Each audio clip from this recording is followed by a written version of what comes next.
Welcome, Andrew. How are you? I'm doing well. How are you doing? I'm doing well, thank you. Could you talk us through your background, your experience, what you've been doing with your life? How far back do you want to go? The Stone Age or? Whichever. Where do you want to start? Okay. Well, back when I was a baby, I was known for punching the little crate so hard it'd get cracks in it. I'm just kidding. That's okay. Fair enough. Kidding. So I grew up and my family moved around quite a bit. My dad was a veteran. He retired and became a pastor, and so we were Alaska, Ohio, Indiana, Michigan, and so forth. And then I decided to go into college, and I didn't even really finish it yet, and I went overseas, and I went and taught English in West Papua, and that was my breaking point of learning about the real world.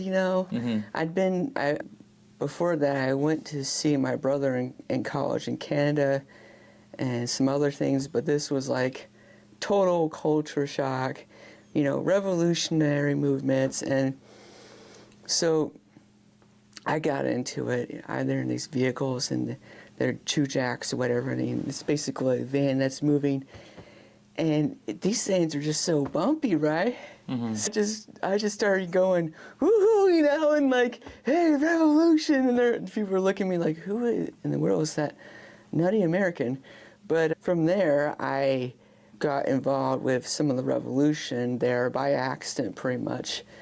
And I would just they would come and talk to me and say, hey, what do you think about this? What do you think we should do this or that? And I'm like, oh yeah, you should do this or whatever. And then I left there. I went to Australia. In Australia, I'm about to make the mood go down really low. That's here, fine. But I was kidnapped in Australia, and I was used for things that aren't so good, torture, whatever. But I gained a new insight in that, gained new strength, and when I managed to figure out how to contact my parents, tricked them, and I managed to get home. What age was this? I was about 23 at the time, so I was still pretty young and fresh. And then, of course, I got my education and stuff, but I learned how this was the beginning of the process of learning how to look past the one thing here. So in us, the kidnapping was done by a Vietnamese mafia group, and they'd even say a threat, you try to get away, we're going to call the police and say that you raped this girl, you did all this stuff. Being a young man, that makes you kind of scared, so I stay in place. But then, through, you could say, a God inspiration, I gained the courage, and I started to go against this. And I mention this because this was my stepping stone toward my human trafficking research, where I would go out and research on human trafficking by myself or with groups later on. So then in 2014-15, I went to Aberystwyth University, and I did a dual law degree. Now, this was another situation of a mix-up, right? Because I was told, you're going to be able to become a lawyer in all these places, everything else. I got there, they took out an LPC course.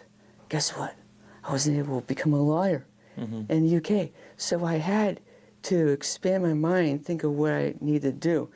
Now, I did forget one little point that's essential in between when I was kidnapped. I got out, went back and all this stuff in the UK.